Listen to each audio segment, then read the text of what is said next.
तो अभी हमने निकाला कि critical velocity at the top आपका आ जाएगा square root of G are.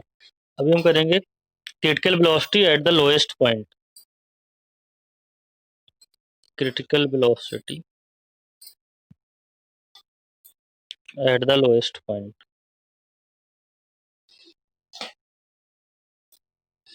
और हमें टॉप पॉइंट पे पता है कितना है, square root of G R. तो यहाँ पे हम law of conservation of energy use करेंगे। Using law of conservation of energy,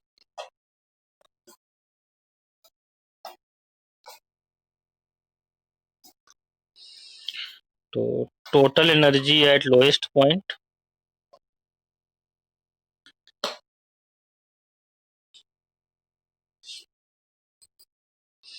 is equal to total energy at top point.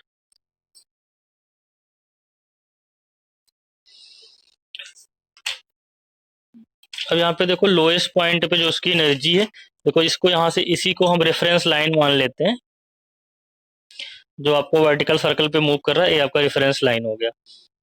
ठीक है, ये this is the reference line.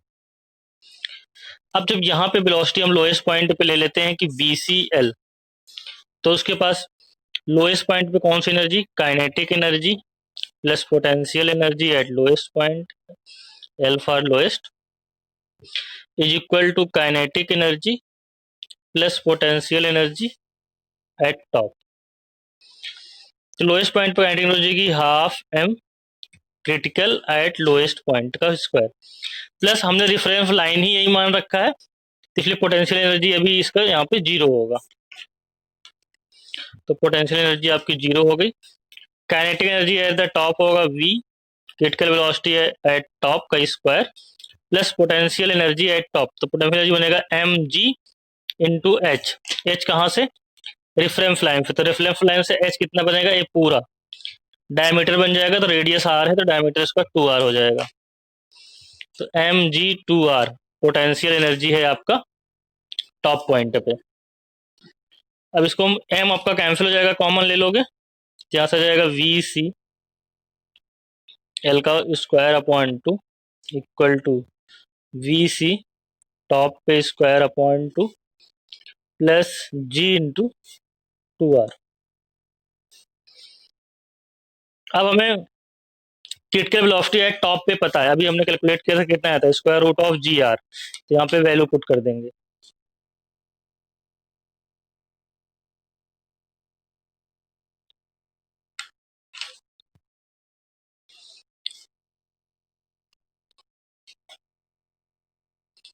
तो यहाँ से आ जाएगा G R upon two plus 2GR। इसको सॉल्व कर लेंगे तो जाएगा GR plus 4GR upon two, और यहाँ पे है VC एल का स्क्वायर अपॉन टू, 2 से 2 कैंसिल हो जाएगा। VC at lowest point equal to बन जाएगा स्क्वायर रूट ऑफ 5GR। तो critical velocity at the lowest point पे आ गया square root of 5GR। Mean lowest point पे इसकी वेलोसिटी होनी चाहिए स्क्वायर root of 5GR minimum, vertical motion या वर्टिकल सर्कल को कंप्लीट करने के लिए।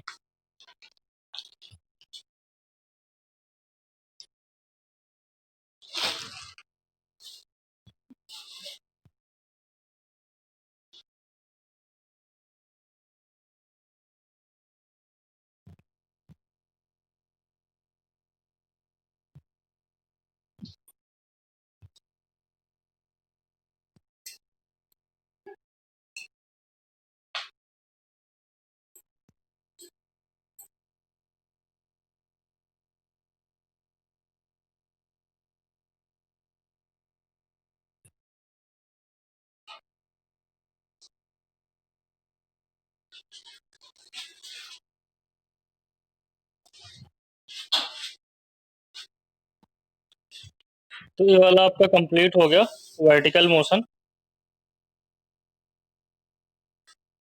और वर्क एनर्जी पावर में एक टॉपिक है आपका कोलिजन का।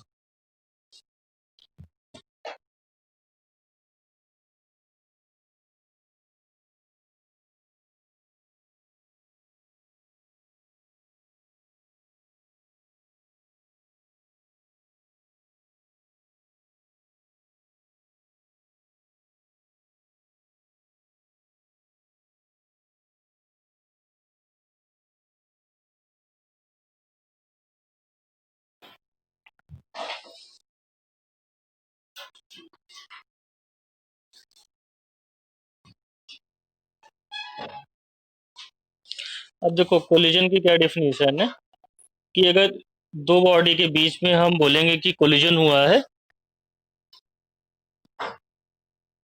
अगर उन दोनों का आपस में मोमेंटम और काइनेटिक एनर्जी में चेंज हो रहा है। तो एक collision is said to have taken place if two bodies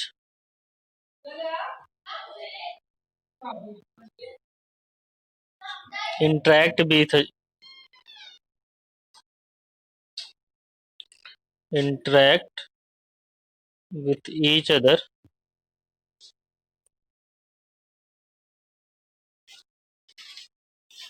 and undergo a change in momentum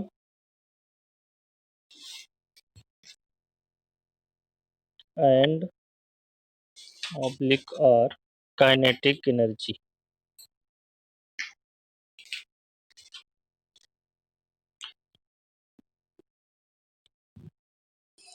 तो अगर दो ऑब्जेक्ट आपके एक दूसरे के इंटरेक्शन में आ रहे हैं और एक दूसरे की वजह से उन दोनों के मोमेंटम में चेंज हो रहा है तो बोलेंगे कि वहां पे उन दोनों के बीच में आपका कोलिजन हो रहा है।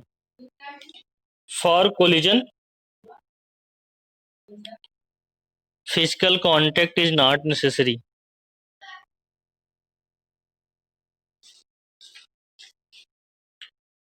For collision physical contact is not necessary. देखो कोलिजन नाम से हमें लगता है कि ऐसे फिजिकल कांटेक्ट होगा तभी उसको कोलिजन बोलेंगे, ऐसा लेकिन नहीं है। अगर फिजिकल कांटेक्ट नहीं भी हो रहा है तब भी अगर एक दूसरे की वजह से मोमेंटम आपका चेंज हो रहा है ऑब्जेक्ट्स का तब भी उसको हम कोलिजन्स बोलते हैं।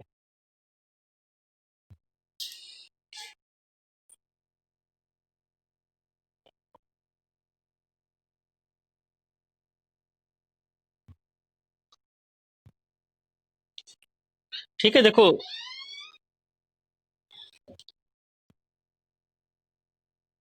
जैसे अगर मान लो कि कोई दो चार्ज पार्टिकल्स हैं, एक मान लो कि प्रोटॉन है, ठीक है, और दूसरा है अल्फा पार्टिकल। अगर मान लो अल्फा पार्टिकल यहाँ पे है और प्रोटॉन को हम वी वेलोसिटी देके थ्रो करते हैं अल्फा पार्टिकल की डायरेक्शन में, तो होगा क्या कि अल्फा पार्टिकल इस पर रिपल्सन का फोर्स लगाएगा और एक पार्टिकुलर डिस्टेंस के बाद ये आपका रिटर्न करना स्टार्ट कर देगा प्रोटॉन। तो यहाँ भी बोलेंगे कि अल्फा पार्टिकल और प्रोटॉन के बीच में इंट्रैक्शन हुआ है, मतलब दोनों के बीच में कोलिजन हुआ है, लेकिन दोनों ऑब्जेक्ट आपके फिजिकल कांटेक्ट में नहीं आए हैं यहाँ पे। तो कोलिजन का मतलब है कि दो बॉडी अगर इंटरेक्ट करें तो due to the interaction momentum उनका चेंज हो जाना चाहिए। अगर मोमेंटम आपका चेंज हो जा रहा है तो उस चीज को हम बोलेंगे कोलिजन बोलते हैं। अब देखो types of collision.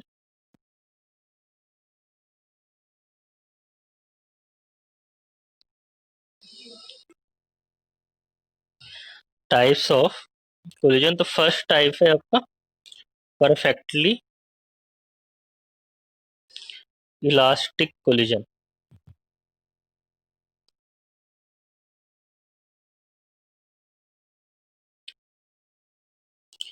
Perfectly elastic collision किसको बोलते हैं? A collision is said to be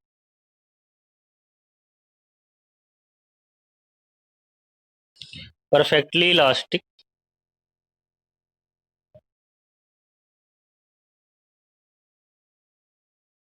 if momentum and kinetic energy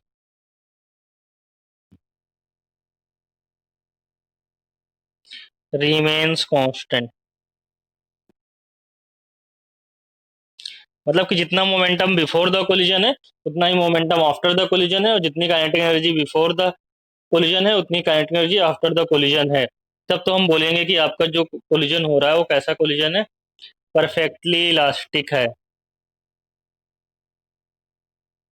remains constant during the collision.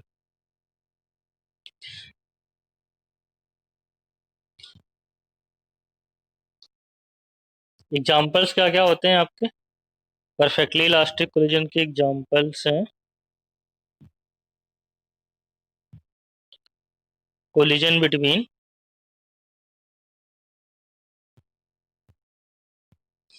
To molecules of air,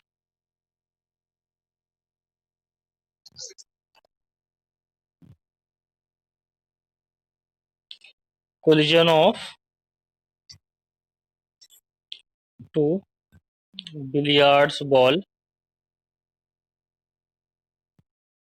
ठीक है, जो स्नूकर्स के गेम होते हैं, जो बिलियर्ड्स की बॉल्स होती हैं आपकी, उनके जो बीच में कोलिजन्स होता है, जो टकराहट होती है, वो कैसा होता है, परफेक्टली इलास्टिक होता है, उसमें आपका मोमेंटम और काइनेटिक एनर्जी कंजर्व रहता है पूरे सिस्टम का ड्यूरिंग द कोलिजन।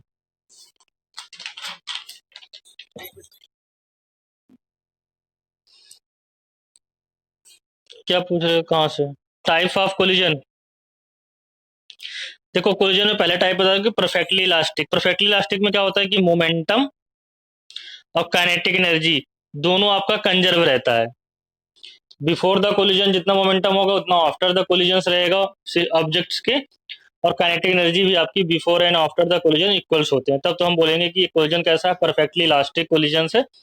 या फिर दो एयर मॉलिक्यूल्स के बीच का कोलिजन हो रहा है तो वहां पे मोमेंटम और काइनेटिक एनर्जी कंजर्व रहता है। दो बिलियर्ड्स की बॉल के बीच का कोलिजन भी आपका परफेक्टली इलास्टिक कोलिजन बोलते हैं। बिलियर्ड्स की बॉल तो पता है ना आपको, the collisions of two steel balls.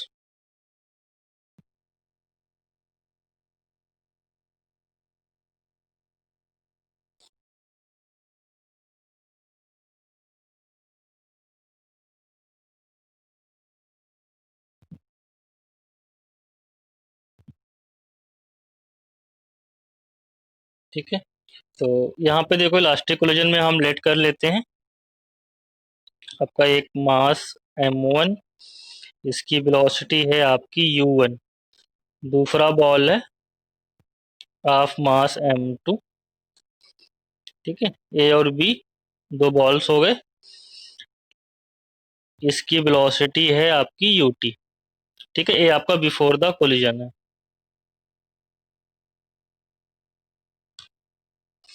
मान लो कि दोनों के बीच में कोलिजन होता है आपका। ठीक, तो कोलिजन्स के बाद में क्या होती है, इनकी वेलोसिटी चेंज हो जाती है।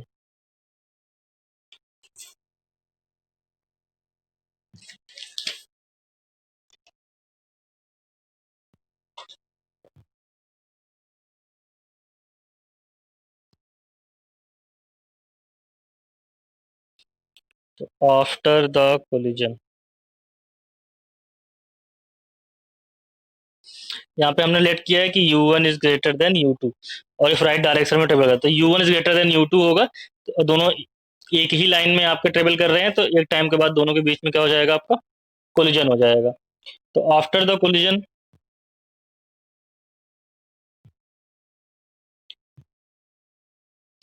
m1 वाले मास की वेलोसिटी v1 हो जाती है,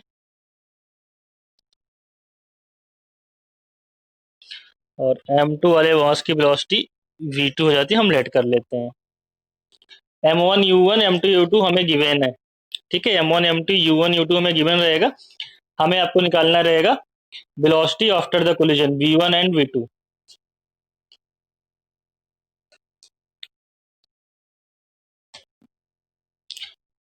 ठीक है, और हमने क्या लेट कर रखा है कि कोलिजन कैसा है, perfectly elastic. Since collision is perfectly elastic, so momentum and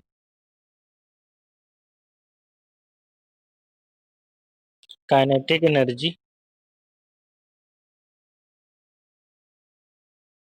will be conserve. तो यहाँ पे अगर इलास्टिक कोलिजन हो रहा है तो इलास्टिक कोलिजन के केस में मोमेंटम और काइनेटिक एनर्जी आपका कंजर्व रहता है। तो from the law of conservation of momentum, from the law of conservation of momentum,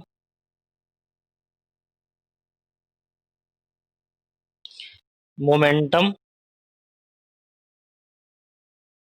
before collision is equal to momentum after collision. ठीक है, तो मोमेंटम बिफोर द कोलिजन क्या होगा, पहले वाले का मोमेंटम बन जाएगा m1u1 और दूसरे वाले का मोमेंटम क्या हो जाएगा m2u2। आफ्टर द हो जाएगा m1v1 प्लस m2v2। इसको हम राइट कर सकते हैं m1u1 minus v1 is equal to m2v2 minus u2। This is the equation number first. यहाँ पे हमारा पर्पस क्या है, वेलोसिटीज हम कैलकुलेट करेंगे after the collision v1 and v2 in the case of perfectly elastic collision.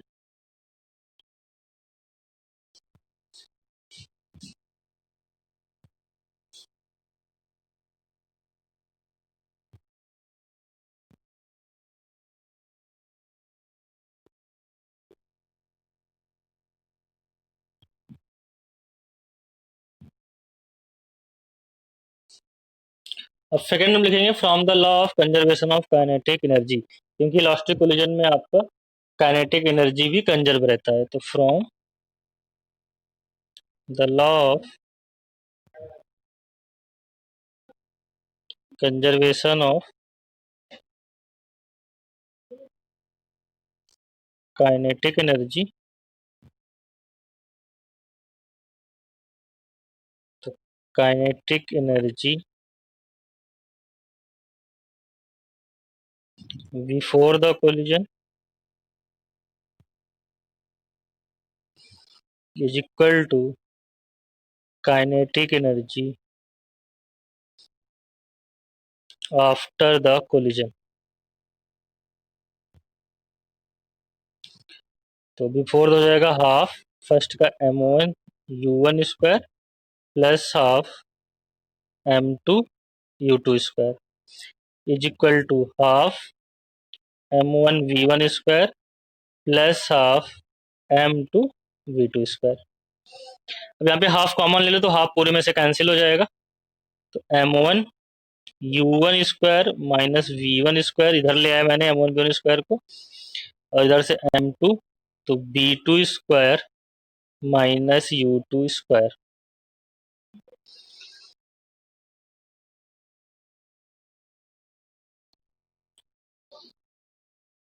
अब यहाँ पे m1, यहाँ पे फार्मूला लगा दो ए स्क्वायर माइनस बी स्क्वायर का, तो एक ब्रैकेट में हो जाएगा a माइनस वी और दूसरे ब्रैकेट में a plus we.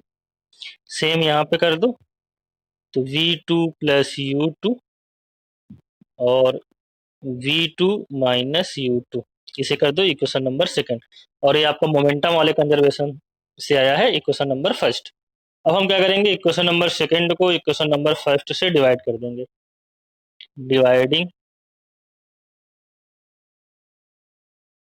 Equation second with first.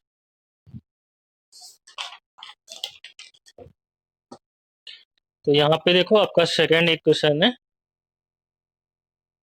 m1 u1 minus v1 u1 plus v1 equal to m2 v2 minus u2 और v2 प्लस u2। डिवाइड कर देंगे फर्स्ट इक्वेशन, तो फर्स्ट है m1 u1 minus v1 और यहाँ पे हो जाएगा m2 v2 माइनस u2। तो यहाँ से एक कैंसिल हो जाएगा, यहाँ से एक कैंसिल हो जाएगा, तो u1 plus v1 is equal to v2 plus u2।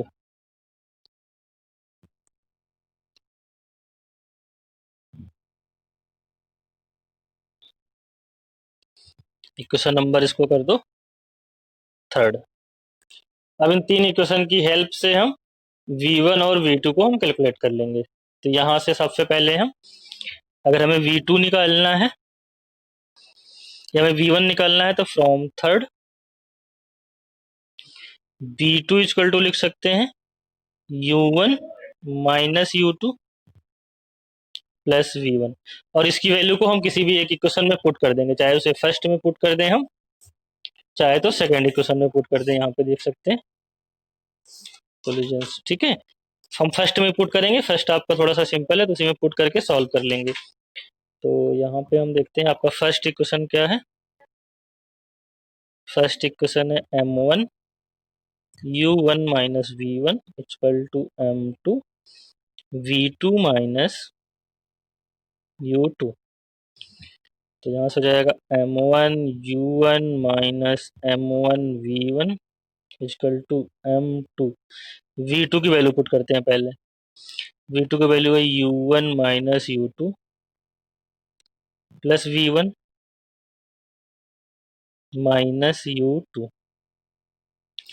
m2 से मल्टीप्लाई कर दो तो m2 u1 minus m2 u2 plus m2 v1 minus m2 u2। अब हमें m1 v1 जो है इस साइड में ले आएंगे, तो देखो ये हो जाएगा आपका m2 v1, यहाँ पे ऐसे है, इसको ला रहे हैं प्लस बन जाएगा प्लस m1 v1। ठीक है, इन दोनों टर्म्स को इस साइड में ले आए तो दोनों प्लस हो गए। इन सारे टर्म्स को हम इस साइड ले आ रहे हैं, तो m1 u1 minus m2 u1 और ये प्लस m2 u2, या यहाँ से v1 कॉमन ले लो तो जाएगा m1 प्लस m2, और यहाँ से u1 कॉमन ले लो तो जाएगा m1 minus m2 plus m2 u2। यहाँ से v1 इक्वल टू निकल के आ जाएगा m1 minus m2 upon m1 plus m2, v1 plus m2 upon m1 plus m2 u2, sorry यहाँ पे u1 रहेगा u1। तो ये आपका v1 निकल के आ गया। ठीक है, इसी तरीके से जैसे यहाँ पे हमने v2 की वैल्यू निकाल के पुट किया है फर्स्ट में, इसी तरीके से हम v1 की वैल्यू निकाल के यहाँ पे पुट कर दें तो हमारा आपका v2 निकल आएगा। तो सेकेंड बॉडी का आपका वेलोसिटी जो वहाँ पे कैलकुलेट होके आ जाएगी।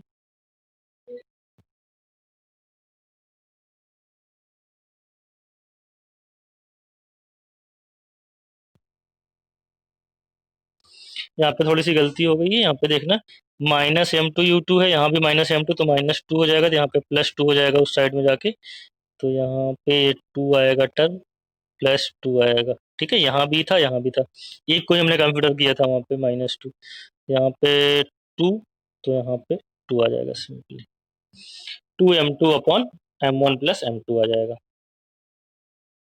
ये आपका u1 है यहाँ पे। तो m1 is the mass of the first ball, u1 is the velocity of the first ball, m2 is the mass of second ball और u2 is the velocity of the second ball before the collision, जो हमें known रहेगा। और हमें निकालना क्या रहेगा, velocity after the collision। तो v1 है velocity after the collision of the first ball। इसी तरीके से आप करेंगे तो सेकेंड बॉल का आ जाएगा यहाँ पे,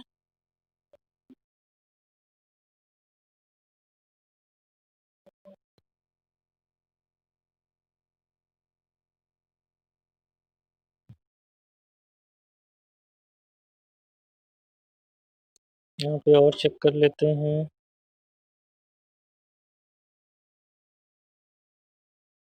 ठीक है, तो यहाँ पे 1 को 2 से रिप्लेस कर दो तो आ जाएगा, यहाँ पे हो जाएगा m2 minus m1 upon m1 plus m2 u2 plus 2m1 upon m1 plus m2 U1। आप चाहो तो इसको सॉल्व करके चेक भी कर सकते हो, आपका यही रिजल्ट निकल के आएगा।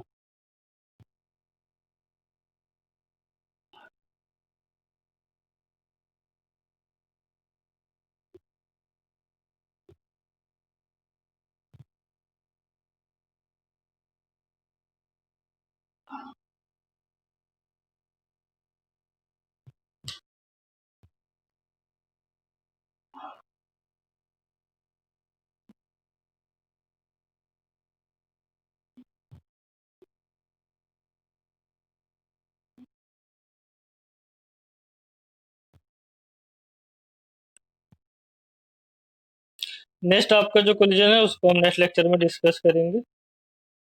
तो इसका जो पीडीएफ भेज दे रहा हूँ, उसको आप सॉल्यूशन को चेक कर लेना। ठीक है, आप इसको सॉल्व करके चेक कर लेना रिजल्ट को इसको।